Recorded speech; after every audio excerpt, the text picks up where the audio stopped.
reposicionadas! Estamos aqui na terceira parte do nosso podcast. Olha só, já temos o primeiro, o segundo aí na semana passada. Então o assunto tá bombando, muitos acontecimentos com a Rayane aqui, muitas experiências, muito posicionamento, história de posicionamento de mamãe.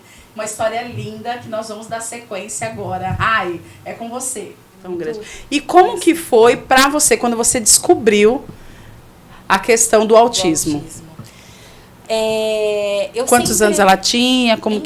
Conforme a Heloísa foi crescendo, a gente sabia os primeiros meses seria um pouco mais lento o desenvolvimento dela por conta da prematuridade. Certo. Né? Então ela ficou um tempo na neonatal, e aí o tempo foi passando, ela tinha um pouquinho mais de dificuldade em manter o pescocinho e tal. Então, assim, isso era o que os médicos sempre falavam pra gente.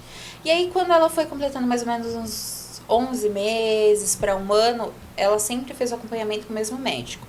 E o médico falava, tá tudo ok, tudo normal. E a gente, não comparando um filho com o outro, sim, mas eu via que o desenvolvimento dela tava legal. Beleza.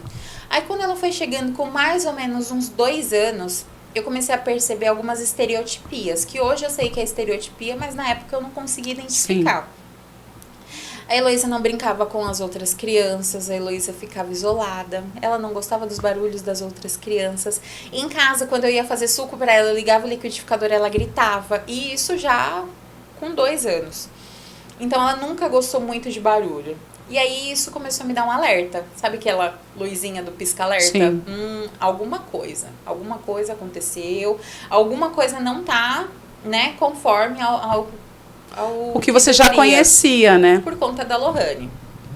E aí o tempo foi passando e eu fui procurando ajuda médica. Então ela fez 3 anos. E aí eu passava com o médico e eu falava, olha, Heloísa não fala. Heloísa não fala. Heloísa tem comportamentos de criança que... A Heloísa não brinca com as outras crianças. E aí eu lembro que ela ficou um curto período na creche. E aí ela era o dengo da creche, porque ela era muito pequenininha, ela era minúscula. Então as crianças da creche faziam o quê? Brincavam que ela era o bebê da creche. Então ela sempre era o bebezinho aonde ela ia. E aí então ela sempre ficava no colo das tias da creche. Então assim, sempre foi isso. Então não dava tanto pra gente perceber a diferença, porque ela sempre foi super protegida ali, né? Por todo mundo. Então, nossa, a criança vai ser muito mimada quando crescer. O tempo foi passando. E aí eu fui percebendo que a Heloísa não dormia à noite. E não era assim, ai, nossa, a Heloísa dorme super tarde. Não. Era um nível de, assim, 3, 4, 5, 6, 7 horas da manhã, a Heloísa tá num pique. E eu lá, morta, cansada, exausta, e a Heloísa não dormia. Então, às vezes, em casa a gente revezava. Um dia eu ficava, outro dia minha mãe, outro dia o Maxwell. E a gente ia caminhando desse jeito. Aí eu procurei ajuda médica e eu falei assim pra uma médica, olha, eu preciso de ajuda. Eu preciso entender o que tá acontecendo.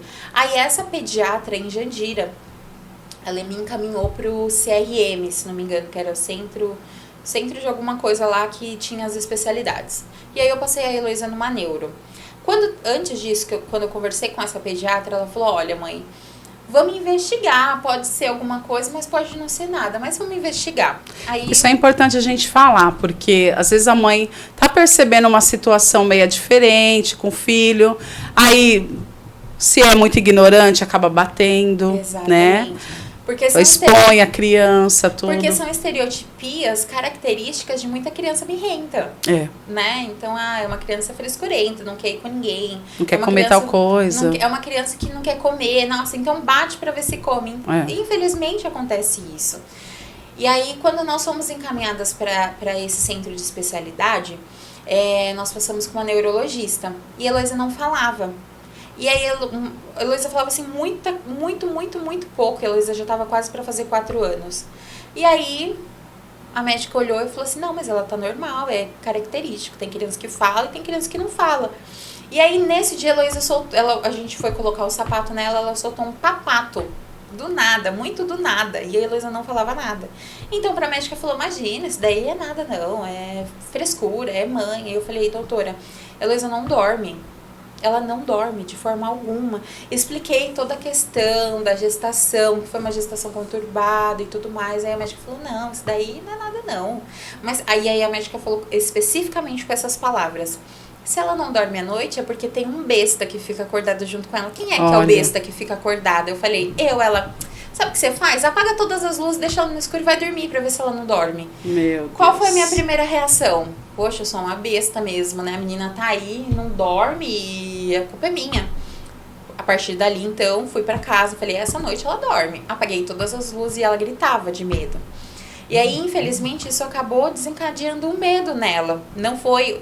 durante muito tempo, eu me senti responsável por isso. Hoje, eu parei de me culpar e me cobrar, porque, assim, Sim. eu tava sendo instruída por um profissional. Por um profissional, exatamente. Era pra estar me ajudando, era pra estar ajudando ela. Não, imagina, é isso mesmo e acabou. Isso durou, tipo assim, uma semana. Eu falei, não, né, deixa a besta continuar acordada com ela, porque não dá, né, a menina vai ficar traumatizada. E aí, beleza, não tem nada com ela? Não tem nada. Retornei pra pediatra. A pediatra falou, olha, se a neuro falou que não tem nada, só que assim... Foi Mas uma ela coisa não fez exame. Ela falou, só que assim, foi uma coisa muito superficial. Foi uma consulta de 10 minutos pra uma mãe que vive com uma criança. Aí passou. Procurei ajuda em um outro município.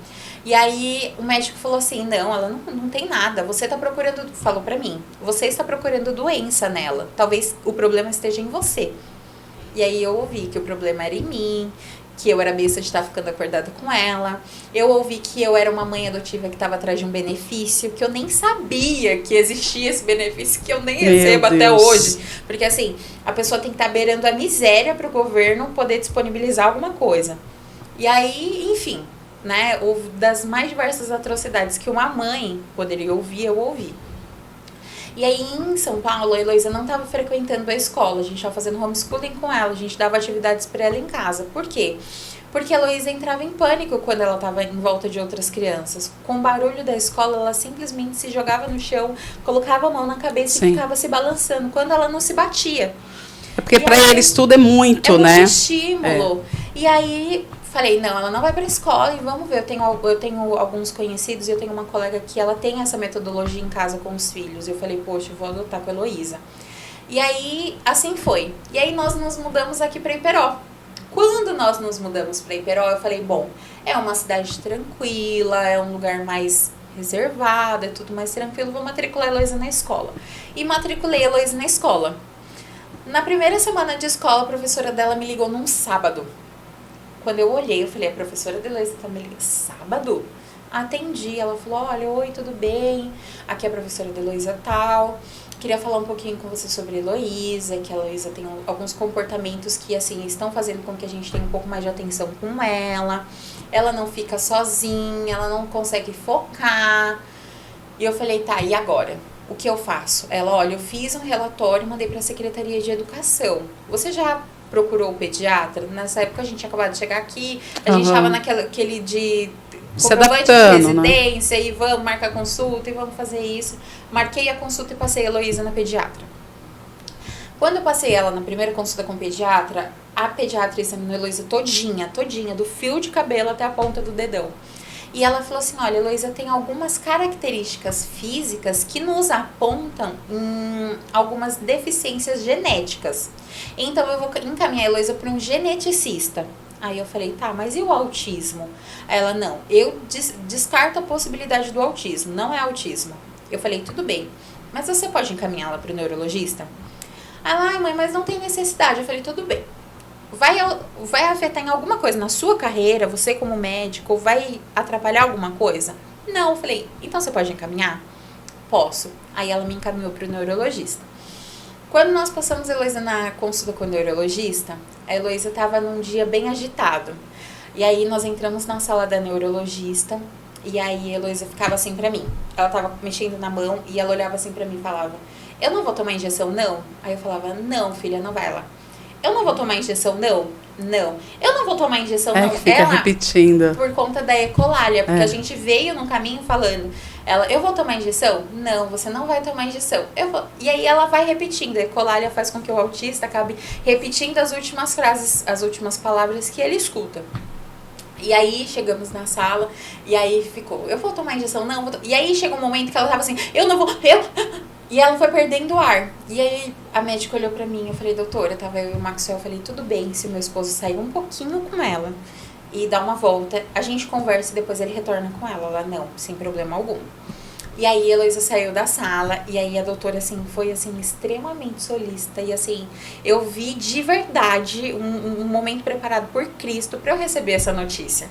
E aí ela largou tudo que ela tava na mão, ela respirou, e aí eu tava, assim, agoniada, porque nós, quando a gente tem um filho autista e ele começa a entrar em crise, começa a ter as estereotipias, a gente entra meio que em pânico na hora, porque a gente não sabe o que a gente faz. A gente não Você sabe quer ajudar, mas não sabe. A gente não, porque até então, a gente acaba se preocupando com as pessoas que estão ao nosso redor, porque a gente pensa, nossa, o que vão pensar? Eu estava, a princípio, nesse momento, o que vão pensar? E aí eu tava naquele meio que desespero, sabe? E aí a médica olhou pra mim e falou assim, olha, Rayane, eu preciso que você olhe pra mim agora. E aí eu coloquei as mãos assim em cima da mesa, põe a mão aqui. Assim, aí ela, você vai precisar ser forte porque eu vou falar pra você agora. Aí eu parei, aí ela, olha, a Heloísa, ela se enquadra no transtorno do espectro autista. A Heloísa é autista. Quando ela falou isso pra mim, eu comecei a chorar, mas eu chorava de jeito. Nossa. E aí eu até me dá aquela, eu lembro da cena e até fico com o olho marejado. E aí, mas qual assim, que era o sentimento, Rai? E aí eu comecei a chorar. E ela, calma, mãe, vai dar tudo certo, fique em paz, a gente tá aqui, tem equipe multidisciplinar pra ajudar. Quando eu consegui respirar, eu falei, você não tá entendendo. Eu não tô chorando de medo, não tô chorando de desespero, tipo, eu tô chorando de alívio. Você porque me eu ouviu. descobri. Você me ouviu, eu não tava ficando doida. Porque Olha eu ouvi só. que eu tava doida, que eu que tinha problema. Eu realmente tava achando que o problema era eu. Que eu era uma mãe ruim que não tava estimulando a minha filha em casa. Que por eu ser mãe adolescente, eu fiz de um jeito com a Lohane e com a Heloísa eu tava fazendo errado. Ou fiz errado com a Lohane e com a Heloísa. Enfim, é infinitas coisas que passam na nossa mente. A gente se cobra demais. Mas muitos pais passam pelo outro lado, né? Que é o lado da negação. Sim. Eu não quero passei, acreditar que isso aconteceu. Eu não vou dizer que eu não passei por isso, porque todos passamos. Eu sabia que tinha alguma coisa, eu precisava ter certeza, só que quando eu recebi a notícia foi um choro de alívio. Porém, junto com o choro de alívio, vem infinitas questões. E agora? Você começa a se perguntar, e agora, minha filha? E agora, minha filha não vai, ela nunca vai casar, ela não vai viver, ela não vai brincar, são infinitas coisas, infinitos pensamentos que a gente pensa. E conversando hoje com muitas outras mães, é assim, 99% tem esse pensamento de, meu Deus, como que vai ser? Meu filho não vai estudar, ele não vai fazer uma faculdade, ele nunca vai casar, é um luto, não vai né? ter uma família.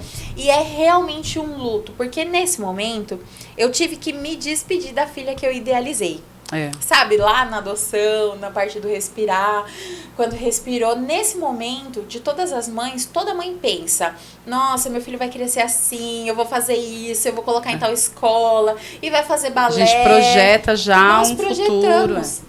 Exatamente, vai fazer balé, vai fazer isso, vai fazer Eu acho que aquilo. toda mãe tem que passar pelo luto, porque a gente projeta uma vida pro filho. E ele não sabe. E aí começa a fazer outras escolhas, né? Imagina se uma Eu conheço uma mãe assim, que o filho faz novas escolhas e ela fica tão chateada. É difícil. Se para uma mãe típica é difícil o momento desse luto, é exatamente isso. E aí uma mãe atípica tem que viver isso desde o princípio, porque a gente pensa isso quando já tá o quê? Um filho adolescente. Agora uma mãe atípica, ela vive isso desde que ela descobre. Sim. Então é um luto de você se despedir do filho que você idealizou para aceitar o filho que você tem. Né? Porque nem tudo que a gente quer a gente tem, não é? Exato. E é a mesma forma com o filho. Então, assim, eu tive que entender a realidade da Heloísa. E qual é a realidade? Aí a gente vai aprendendo junto. E você passou por essa fase de culpar Deus, culpar as pessoas? Não. Se arrepender da adoção? Nossa, é uma das perguntas que eu escuto muito mesmo. Perguntaram assim pra mim, e depois que você descobriu que ela é autista, você se cobrou, você se culpou, você se arrependeu? Eu falei, quando eu descobri que a Heloísa é autista, ela é portadora do TEA, eu tive mais certeza ainda que ela tinha que ser minha filha. Olha só. Aí que eu tive plena convicção. Porque assim, eu tento, né, por onde eu passo, deixar rastros de Cristo. Só que tem momentos em que a gente tem que brigar também. Eu acredito que Cristo também era assim. Tem um momento em que ele entrou lá no templo e ele brigou e tudo bem. E eu sou um pouco assim. Eu acredito que eu sou um pouco assim. Então, assim, tem momentos em que eu não quero saber. É o direito da minha filha. Foi nisso que eu comecei a fazer a pós-graduação em educação especial, inclusiva de crianças especiais. E eu falei, Deus, é isso? Era isso desde o princípio. É uma mãe briguenta que ela precisa, é uma mãe briguenta que ela vai ter. E é chato falar isso, mas às vezes tem momento que nós precisamos da carteirada. Dificuldade? Muita, em muitos lugares. Isso em diversos lugares. Em um determinado ambiente onde eu fui exigir os direitos. Da igreja, né? Então, calma que a gente já chega aí. Não, graças a Deus. E é tão bonitinho, porque eu não sabia. Quando eu vi a Elô, eu tinha o instinto de abraçar, e isso pra ela é agressão, né? Porque, assim, é tudo muito, então parece que eu vou agredir ela. Então, ela fazia assim, aí eu parei. Aí, do nada, ela chega atrás de mim, assim, me abraça. Do nada, coisa mais linda, assim. Ela muito assim. instintivo Aí eu vou e abraço ela. Então, assim, é uma coisa que... Quando a gente vai, a gente pensa fazendo um carinho, né? Pra ela é uma agressão. Mas, na verdade, é uma agressão. É porque eles vivem sempre no extremo de todos os sentimentos. O toque é um extremo. Nós vamos Se começar, eu faço assim, até te falei, você... né? Não. Mas nós vamos começar um treinamento com a Paola pra gente aprender a lidar com as crianças atípicas, né? Que tem alguma Vamos voltar para outra parte, depois a gente retorna para essa parte. Sim, porque eu acho nós, como sociedade, importante. nós temos essa obrigação exatamente. de saber lidar, porque nós temos, assim, cada vez mais, a gente identifica, né? Muito. Essas situações, e a gente precisa aprender a lidar com todas as crianças e da maneira que elas merecem. Não tem só o TEA, né? Tem o TDAH, tem o TOD, tem vários outros transtornos do neurodesenvolvimento que precisam ser, assim, realmente estudados, abordados por pessoas que vão estar ali no convívio dessas crianças, né? Exato. Voltando para a parte que eu falei da briga. Da parte da mãe briguenta. Da briga, não. Eu fui exigir um determinado direito que ela tinha, e aí eu percebi que estavam querendo, assim, ludibriar, sabe? Estavam tentando fazer com que, não, imagina, capaz, não é desse jeito, nós estamos aqui fazendo melhor. Eu falei, não, vocês não estão. Deixa eu falar, vocês não estão, eu conheço os meus direitos, eu conheço os direitos da minha filha, aí já dei a carteirada. Eu falei, olha, desde sempre, desde que ela nasceu eu luto por direito. Desde que ela nasceu eu tô em fórum, tô em advogado, é guarda, é isso. E é o seguinte, eu estudei pra eu conseguir proporcionar o melhor pra minha filha. Então, não, vocês não estão fazendo o melhor, vocês estão fazendo o pior. E se vocês realmente não cumprirem os deveres que vocês precisam, eu vou entrar na justiça. E vai ser pior, porque eu sei dos meus direitos. E aí, quando eu falei isso, a pessoa deu uma retrocedida e fez, poxa, não é uma mãe assim que tá que não à sabe, toa. que não sabe do que tá falando. Por quê? Porque, infelizmente, quando a gente vive esse processo do luto, a gente se satisfaz com o que é colocado. O mínimo. E se eu tô em um lugar, se alguém dá um lugar no ônibus pra sentar, obrigado. Não, obrigação, é direito. Desculpa, pode parecer, soar até meio arrogante, mas não, é direito. É o mínimo. É o mínimo que a prefeitura, em todos os lugares, é o mínimo. E aí, indo para a parte da igreja, a gente sempre viu, a Heloísa nunca gostou do barulho muito alto. Então, assim, para a gente sempre foi um problema estar em ambiente com barulho muito alto. Então, a Heloísa sempre ficava na porta da igreja brincando, correndo, aí sempre revezava eu, o Maxwell ou a minha mãe. E aí nós viemos para Iperó. E aí, quando nós chegamos aqui, nós não tínhamos o laudo da Heloísa, porém, já era de se esperar, né? Eu já entendia. E aí foi quando eu comecei, mesmo sem ter o laudo, eu comecei a ver as estereotipias. O que é as estereotipias? Aquelas manias, né? Que eles têm. A Heloísa tem o da chupeta, que ela fica mordendo a chupeta. E ela dançando. Foi tão lindo! Ela dançou certinho. Teve uma hora que ela errou, ela corrigiu, né? Ela ficou em pé, ela ficou... ela baixou, ela levantou. Ai, meu Deus do céu. E ela vê o vídeo, aí quando antes dela errar do vídeo, ela olha e fala assim, eu errei, né? Ela fala, e assim, é realmente a manifestação da bondade de Deus para as nossas vidas. E aí fomos para a igreja e aí, graças a Deus, nós fomos super acolhidos, nós realmente fomos extremamente recebidos. Eu, a minha família, minhas filhas, meu marido, nós fomos recebidos de uma maneira assim, em que nós vimos o amor de Deus através das pessoas, através da receptividade. Olha, graças a Deus, desde que a gente chegou aqui, nós fomos extremamente muito bem acolhidos, bem recebidos em todos os lugares. E a igreja, que é o lugar onde nós mais estamos, onde estamos mais assíduos, nos recebeu muito bem, né? Hoje a gente consegue enxergar que, igual você falou, né, que vai ter uma preparação, mas já antes dessa preparação, eu consigo ver as meninas do Ministério Infantil super dispostas a introduzir a Heloísa nisso, a introduzir a Heloísa nas atividades. Se a Heloísa não quer fazer aquela atividade, elas vão fazer outra, mas ainda assim introduzindo a Heloísa no âmbito da igreja, né? Ali, ela participou da dança, ela né? participou da dança, ela fez a dança maravilhosamente bem. E assim, pra mim também foi surpresa, porque eu achei que ela não iria. Então, assim, cada dia é uma surpresa diferente. E ela vai, assim, mostrando, né, o quanto ela tem de potencial. Ai, eu fico muito feliz por esse bate-papo. Foi uma conversa, assim, muito boa, muito edificante. Eu espero que vocês tenham gostado. E eu queria que você fizesse aí umas considerações finais e trouxesse uma mensagem do seu coração para uma mamãe atípica também. Olha, algumas considerações finais, o que eu posso dizer não é o fim, né? Ou é o fim e tá tudo bem, porque para todo começo precisa ter um fim. Exato. Né? E para todo começo você precisa ter garra. Não desistam, vão atrás, insistam, procurem os seus direitos, estejam em ambientes que façam com que você, mãe, com que o seu filho esteja à vontade. Não forcem ambientes que você vê que não é bem-vindo, que não é bem-vinda, porque isso não é legal. Né? Então, assim, que sejam em ambientes saudáveis. Exatamente. Não é o fim. Ou é o fim e tá tudo bem. E tá tudo bem, exatamente. Não espere que as pessoas amem o seu filho se você não está amando primeiro, né? Então, assim, é algo que a gente precisa também se posicionar. Eu fico muito feliz porque eu vejo na Rai uma mãe que resolveu se posicionar. Então, mamãe, se você precisa de ajuda aí, coloca nos seus comentários. Procura a Rai também no Instagram. Fala aí o seu Instagram, qualquer coisa também para as mães te procurarem. Raiane.marcelinos é o meu @ do Instagram. É isso aí. E vão me achar Pode aí. Procurar também, procura lá nas Mulheres Posicionadas, @Mulheres Posicionadas Iperó, que a gente também pode te ajudar indicando para profissionais. Exatamente. E eu acredito, né, o que nós temos falado sempre aqui. Nós vamos encerrar por aqui. Eu queria agradecer, Só né? uma coisinha que eu queria incluir. Aqui na cidade de Iperó tem 2 grupos, né, para mães atípicas, que nesses grupos sempre tem o que o município está oferecendo, que sempre tem um parque, o prefeito disponibilizou para as crianças atípicas.